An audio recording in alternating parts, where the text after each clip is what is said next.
So adlaw no sa tanan. Today scheduled sa ato home party no.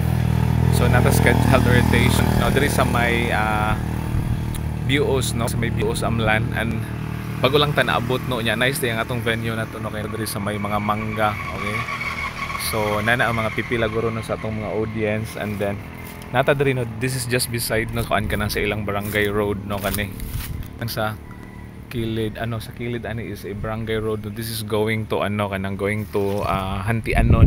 Okay, so from crossing BOS unya kuan ta kanang nice ang atong kuan karon kanang venue nato sa health orientation, because tanawon ninyo ang palibot diri puno diri no murag lapad-lapad siya nya puro siya kuan kanang mga mango trees. Okay nawa nice nang venue nato karon no kay bugnaw fresh air no unya sa kong gingon just beside sa may kuan kaning road no kana tanawa ang barangay road.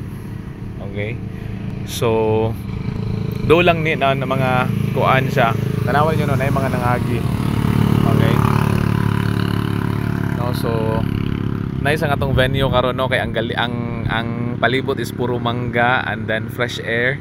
Okay, so dali lang punta karon. Okay, kay naman tay hatdan pod no mapipila sa atong mga stocks right after pod no. So I'm so happy no, thank you Lord for the opportunity nga makakandak ta karon no. So bye bye, God bless everyone.